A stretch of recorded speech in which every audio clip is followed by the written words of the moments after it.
किसान भाइयों, फसल कौन सी भी हो, उसमें अगर ग्रोथ नहीं हो पा रही है तो आप सबसे ज्यादा परेशानी में आ जाते हो। चाहे वो मौसम आपका बारिश का हो, ठंड का हो, गर्मी का मौसम हो। इन तीनों मौसम के अंदर अलग अलग कारणों की वजह से आपके फसल के अंदर ग्रोथ रुक जाती है, जिससे आपका आर्थिक मानसिक दोनों प्रकार का नुकसान हो जाता है। तो इसी नुकसान से बचने के लिए आज का यह वीडियो इतना महत्वपूर्ण होने वाला है कि पूरे साल भर के अंदर आपको कभी भी कौन से भी मौसम में यह प्रॉब्लम आ जाए तो आप उसे तुरंत सॉल्व कर सकते हैं, उसका सही कारण ढूंढकर। क्योंकि सही कारण, एक कारण से यह प्रॉब्लम आ जाता तो मैं तुरंत उसका इलाज बताकर यह वीडियो खत्म कर देता, लेकिन कई कारणों की वजह से, अलग अलग कारणों की वजह से यह समस्या उत्पन्न होती रहती है। तो वो कौन सा कारण है वो आपको आपके फसल के अंदर ढूंढना पड़ेगा और बाद में ही आप उसका इलाज कर सकते हैं। तो आज का यह वीडियो बहुत ही बेहतरीन और इंफॉर्मेटिव रहने वाला है, तो उसके लिए एक लाइक भी बनता है। तो चलिए शुरुआत करते हैं आज के इस वीडियो की। फसल बढ़ नहीं रही है, क्या करें? तो क्या करें? फसल बढ़ना मतलब क्या? जड़ों का विकास अच्छी तरीके से होना, उसको हम फसल बढ़ना कहते हैं। ऊपर से पत्तियों की ग्रोथ, नई नई पत्तियां आना, उसको हम फसल बढ़ना कहते हैं। साथ ही साथ नए फूल फल आना, उनको हम ग्रोथ कहते हैं। फलों का साइज बढ़ना, उसको ग्रोथ कहते हैं। फलों में वजन आना, उसको हम ग्रोथ कहते हैं। उसको हम कहते हैं कि फसल बढ़ रही है। लेकिन क्या होता है, तीन प्रकार के सीजन होते हैं, एक ठंड, बारिश और गर्मी। तो अलग अलग मौसम में अलग अलग कारणों की वजह से हमारी फसल की ग्रोथ रुक जाती है। तो उनके ऊपर हम पहले तो आपको एक विस्तार से बताएंगे कि तीनों मौसम के अंदर आपको किस किस वजह से दिक्कत आ सकती है और ऐसे सिचुएशन के अंदर आपको क्या करना चाहिए और क्या नहीं करना चाहिए। तो सबसे पहले बात कर लेते हैं बारिश के मौसम की। तो बारिश के मौसम में आपकी फसल के अंदर नाइट्रोजन बहुत ज्यादा मात्रा में ऊपर से भी गिरता है, जमीन में नमी ज्यादा होती है, माइक्रो ऑर्गेनिज्म फुल्ली एक्टिव होते हैं। तो उनके लाइफ साइकिल में से भी अलग अलग प्रकार के एसिड्स और नाइट्रोजन का सप्लाई आपके फसल के अंदर चलता रहता है। फिर भी कई जगह पे कई मौकों पे क्या हो जाता है कि बारिश के मौसम में इतना सब फेवरेबल कंडीशन होके भी आपकी फसल ग्रो नहीं कर पाती है।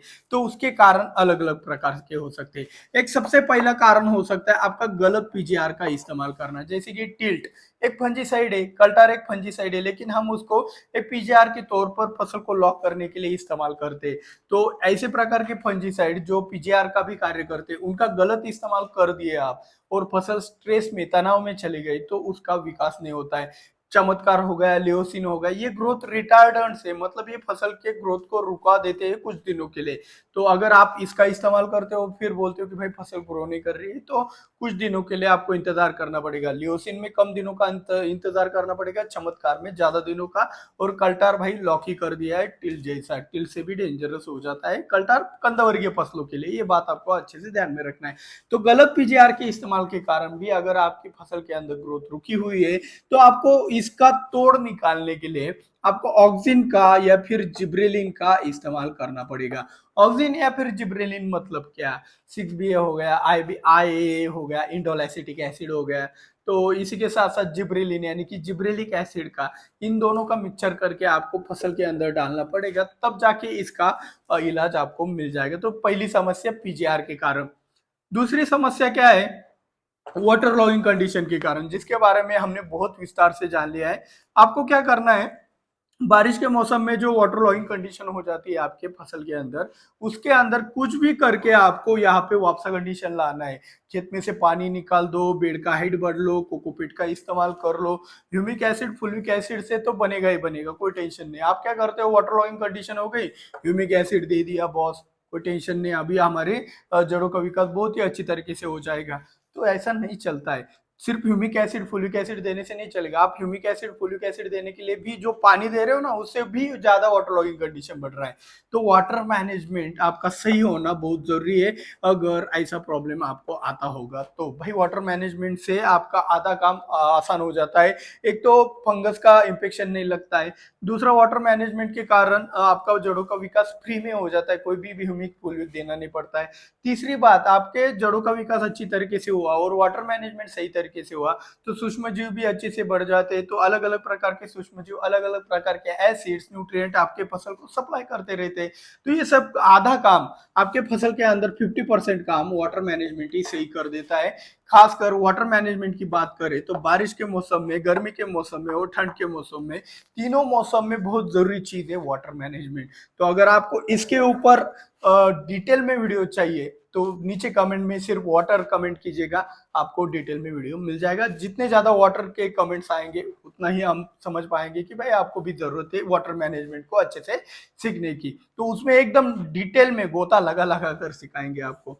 तो बारिश के मौसम में एक दूसरा कारण हो गया।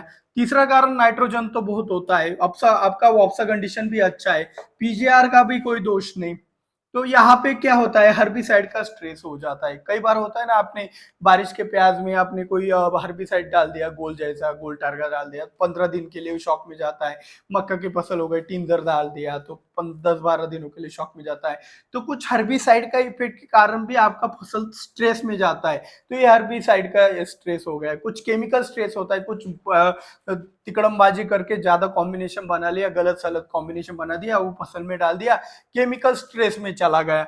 वाटर स्ट्रेस एक प्रकार का होता है, कई बार सूखा पड़ जाता है, बारिश ही नहीं गिरता, फसल को पानी की कमी होती है, उसको वाटर स्ट्रेस कहते हैं। तो अलग अलग प्रकार का तनाव आपके फसल में होता है। तो स्ट्रेस में से निकालने के लिए हम क्या इस्तेमाल करेंगे, एंटी स्ट्रेस। एंटी स्ट्रेस के ऊपर भी हमारा वीडियो बन चुका है। तो आप सिलिकॉन सबसे ज्यादा अच्छी तरीके से इफेक्टिवली इस्तेमाल कर सकते हैं। चिपको सिलिकॉन चिपको वो अलग चीज है, वो सिलिकॉन बेस्ड स्टिकर अलग चीज होता है, उसमें कुछ पीपीएम में होता है, हमें प्रतिशत में चाहिए ज्यादा क्वांटिटी में। तो सिलिकॉन पाउडर अलग चीज होता है, ये बात आपको ध्यान में जरूर रखना चाहिए। इसके अलावा अगर सिलिकॉन पाउडर नहीं मिल रहा है तो आप ग्रीन मिरेकल का, चिलेटेड कैल्शियम का या फिर सियाप्टोन का भी ऐसे तनाव में से बाहर निकालने के लिए आप इस्तेमाल कर सकते हो। हर्बिसाइड का गलती से इस्तेमाल कर लिया तो आप रैपिग्रो का भी इस्तेमाल यहाँ पे कर सकते हो। तो इस तरीके से हम बारिश के मौसम में भी हमारी फसल को बढ़ा सकते हैं। तो अभी हम जान लेते हैं गर्मी के मौसम में फसल को कैसे बढ़ाना है। तो गर्मी के मौसम में फसल को बढ़ाने के लिए क्या दिक्कत आती है, तो जमीन में नमी ही कम हो जाती है, और जमीन में कम नमी के कारण जड़ों का विकास कम होता है, और जड़ों का विकास कम हुआ तो भाई ऊपर फसल कितनी बढ़ पाएगी। तो यही वो चीज होती है। वेपोरेशन, टेम्परेचर अधिक होने के कारण, तापमान अधिक होने के कारण जो बाष्पीभवन होता है पानी का, वो गर्मी के दिनों में सबसे ज्यादा होता है। इसीलिए पानी की कमी के कारण फसल बढ़ नहीं पाती है, सबसे पहला प्रॉब्लम। तो सबसे पहले प्रॉब्लम को सॉल्व करने के लिए हम क्या करेंगे, मल्चिंग पेपर का तो इस्तेमाल करते ही करते हैं। फिर भी यहाँ पे कोकोपीट फिर से एक बार बादशाह बन जाता है, मतलब ना ज्यादा पानी पकड़ के रखता है, नहीं कम पानी पकड़ के रखता है, एकदम आइडियल कंडीशन यहाँ पे हो जाती है। तो कोकोपीट हो गया। या फिर आपकी जमीन बहुत हल्की है, जैसे कि उसका वाटर होल्डिंग कैपेसिटी ना के बराबर है, ऐसे जमीन वालों को गर्मी के मौसम में फसल को बढ़ाने में बहुत ज्यादा तकलीफें होती। तो ऐसे जमीनों के अंदर आप बोर्डेक्स मिक्सचर का ड्रेंचिंग करके, बोर्डेक्स मिक्सचर में चूना होता है, तो उससे चूने के कारण बोर्डेक्स मिक्सचर डालने के बाद आपके जमीन का वाटर होल्डिंग कैपेसिटी बढ़ जाएगा, साथ ही साथ फंगस के ऊपर भी कार्य हो जाएगा। तो इसी के साथ साथ आपका वाटर होल्डिंग कैपेसिटी के ऊपर आप अलग अलग तिकड़मबाजी यानी कि अलग अलग प्रकार के सॉल्यूशंस का इस्तेमाल करके आप इस वाटर होल्डिंग कैपेसिटी को बढ़ा सकते हो। सिंगल सुपर फॉस्फेट का इस्तेमाल हो गया। तो इस तरीके से आपको वाटर होल्डिंग कैपेसिटी बढ़ाकर जमीन में नमी ज्यादा ज्यादा बरकरार रखना है, ये पहला सॉल्यूशन हो गया। दूसरा प्रॉब्लम क्या आता है गर्मी के दिनों में, ज्यादा तापमान के कारण। अब देखो टेम्परेचर कितना बढ़ जाता है, 42 डिग्री सेल्सियस तक जाता है। तो इतना ज्यादा तापमान के कारण भी स्ट्रेस ये आता है, वो तापमान के कारण आया हुआ टेम्परेचर स्ट्रेस भी हम उसे कहते हैं। तो उस तनाव में से निकालने के लिए भी एंटी स्ट्रेस, फिर से वही एंटी स्ट्रेस हमें इस्तेमाल करना है। मतलब भाई टेम्परेचर का जो भी स्ट्रेस रहता है वो गर्मी के मौसम में भी रहता है, ठंड के मौसम में भी रहता है। ठंड के दिनों में ज्यादा कम होने के कारण और गर्मी के दिनों में ज्यादा बढ़ जाने के कारण, तो और बारिश में अलग प्रकार का स्ट्रेस। तो इन तीनों सीजन में एंटी स्ट्रेस का इस्तेमाल आपको अलग अलग तरीके से अलग अलग सिचुएशन में स्ट्रेस पहचान कर आपको करना चाहिए, जिससे आपके फसल की ग्रोथ अच्छे से हो पाए। और गर्मी के मौसम में अगर आपने स्ट्रेस को अच्छे से पहचान लिया, उसको सॉल्व कर लिया, आपके जो भी फसल है, फसल के बॉर्डर के ऊपर कोई ऐसी फसल लगाए जो कि आपकी मुख्य फसल से ज्यादा हाइट वाली हो, तो इससे फायदा क्या होगा, जो आपके खेत के अंदर जो गर्म हवाएं घुस रही है उसको घुसने से अटका हो जाएगा, और वो अंदर की तरफ ना आ पाने के कारण आपके फसल के अंदर माइक्रो क्लाइमेट कहते हैं उसको, माइक्रो क्लाइमेट आपका बहुत ही ठंडा रहेगा, बहुत ही अच्छा रहेगा, फेवरेबल रहेगा, तो आपकी फसल भी अच्छी तरीके से बढ़ पाएगी। तो इस तरीके से हम अपनी फसल को बढ़ा सकते हैं। तीसरा एक बात क्या है, गर्मी के मौसम में नमी कम होने के कारण, जमीन के अंदर नमी कम होने के कारण, ज्यादा टेम्परेचर के कारण सूक्ष्म जीव बढ़ नहीं पाते। तो इन्हीं सूक्ष्म जीव ना बढ़ने के कारण आपके फसल के अंदर नाइट्रोजन की कमी आपको दिखाई देती है।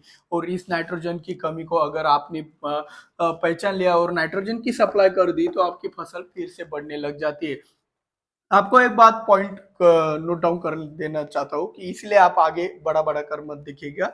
तो ये पॉइंट आपको तीनों के तीनों सीजन में आ जाता है। वो है थ्रिप्स का। थ्रिप्स अगर आपके फसल के अंदर हुआ तो आपका जो शेंडा है वो बढ़ नहीं पाता है। शेंडा क्यों नहीं बढ़ पाता है? शेंडा सबसे कोमल होता है, तो नाजुक होता है, तो वो नाजुक शेंडा को थ्रिप्स क्या करता है, चबाते रहता है, और वो चबाने के कारण वो नए शूट ही नहीं आ पाता है, कितना भी नीचे से नाइट्रोजन टॉनिक वगैरह दो। तो ये चीज आपको ध्यान में रखना है। कीटकों का, रोगों का अटैक भी आपके फसलों के ऊपर हुआ तो उसके कारण भी आपकी फसल बढ़ नहीं पाती है, उसको सॉल्व करना बहुत ही जरूरी है। तो गर्मी के दिनों में मेरे हिसाब से आपको समझ में आ गया होगा कि किन किन कारणों की वजह से आपकी फसल बढ़ नहीं पाती और उसके लिए क्या करना है।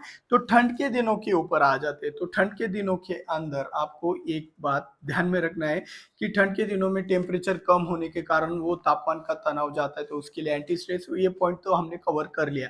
अभी साथ ही साथ ठंड के दिनों में क्या होता है, टेम्परेचर बहुत कम होने के कारण आपके जमीन के अंदर सूक्ष्म जीव सुप्ता अवस्था में जाते हैं। मतलब गर्मी में तो आपने पानी देके तो उनको एक्टिव कर लिया, लेकिन ठंड के दिनों में वो टेम्परेचर बढ़ेगा नहीं तब तक ये सूक्ष्म जीव बढ़ते नहीं है। तो यहाँ पे आपको सल्फर का अच्छे से इस्तेमाल करना आना चाहिए। गुड़ का ज्यादा से ज्यादा इस्तेमाल करेंगे ठंड के दिनों में, तो आपके फसल के अंदर, आपके जमीन के अंदर बहुत ज्यादा माइक्रोबायल एक्टिविटी बढ़ जाएगा और उससे भी आपके सूक्ष्म जीव बढ़ेंगे, तो भाई आपका फसल भी अपने आप दौड़ने लगता है। तो इस तरीके से ठंड के दिनों में भी आपको कार्य करना है। ठंड के दिनों में अगर आपको ज्यादा फसल में तनाव दिख रहा है, ज्यादा कम टेम्परेचर के कारण, तो आप चिल्टेड कैल्शियम, बोरान और गुड़ का ड्रिप एप्लीकेशन या फिर ड्रेंचिंग के द्वारा अपने फसल के अंदर एप्लीकेशन करते हो, तो आपको फसल ना बढ़ने की दिक्कतें नहीं आ सकती। तो भाई तो वीडियो थोड़ा लंबा हो गया, बहुत शॉर्ट कर करके मैंने समझाने की कोशिश किया। इसमें डिटेल में जाएंगे तो और भी ज्यादा हमें बातें एक्सप्लेन कर सकते हैं। थोड़ा ऊपर ऊपर इसलिए समझाया कि आपको एक आइडिया आना चाहिए कि भाई कौन से मौसम में किस कारण हमें तकलीफ होती है, तो हम उसके लिए पहले से प्रिपेयर रहे। तो ये वीडियो एंड तक, मतलब भाई जब तक आप किसानी कर रहे हो ना, तब तक आपको ये ध्यान में रखना है कि भाई मुझे कौन से सीजन, देखो यहाँ पे कुछ आपका समय ज्यादा जाएगा, 1 मिनट लूंगा सिर्फ। यहाँ पे एक बात समझ लो, जब तक आपकी किसानी चल रही, मतलब जब तक आप खेती कर रहे हो, तो कोई भी फसल लगाने से पहले, अभी बारिश के मौसम में कोई ना कोई फसल लगा रहे हो ना, तो नोट डाउन करो कि आपके खेत में मुझे ये प्रॉब्लम आती है, ये प्रॉब्लम आती है, ये प्रॉब्लम आती है, ये प्रॉब्लम आती है, ठीक है। बारिश के मौसम में हर साल मुझे ये 4 प्रॉब्लम आती है, तो ये 4 प्रॉब्लम के लिए मैं ये सोल्यूशन पहले से मेरे जमीन के अंदर करूंगा, तो मुझे तकलीफ नहीं होगी। जैसे कि ज्यादा वाटर होल्डिंग कैपेसिटी विल्ट हो गया, डायबैक हो गया, आता है, तो पहले से मैंने बता दिया कि भाई आप बेड ऊंचा रखो, कोकोपीट का इस्तेमाल करो, तो वो आप एप्लीकेशन या फिर कोई वो ट्रीटमेंट फॉलो करोगे तो वो प्रॉब्लम नहीं आएगा। ऐसे करके जितनी भी समस्या आपको कौन से भी सीजन में आते, कौन से भी फसल में आते, फसल करने से पहले एक डायरी पे लिख लो और उसका सॉल्यूशन ढूंढो, अलग अलग जगह ढूंढो। कोई हमारा एकलौता चैनल नहीं है, अलग अलग नुस्खे ढूंढो, अपने रिश्तेदारों से पूछो, चर्चाएं करो, या फिर आपके अलग अलग प्रकार के भाई माध्यम है। अभी तो इंडिया तो बहुत आगे बढ़ चुका है, तो इस तरीके से सॉल्यूशन ढूंढने के बाद ही फसल करोगे तो आपका ज्यादा नुकसान नहीं होगा, पैसा भी बहुत कम लगेगा। तो आज का यह वीडियो आपको अच्छा लगा हो तो वीडियो को लाइक, चैनल को सब्सक्राइब जरूर कीजिएगा। सब्सक्राइब करके बेल आइकन को दबाना मत भूलिएगा, और हाँ, वीडियो को ज्यादा से ज्यादा शेयर करते हो, अन्य निर्माता फैमिली को ज्यादा से ज्यादा मदद हो जाएगी। 10 लाख सब्सक्राइबर का हमारा टारगेट है। मिलते हैं अगले वीडियो में। जय जवान जय किसान।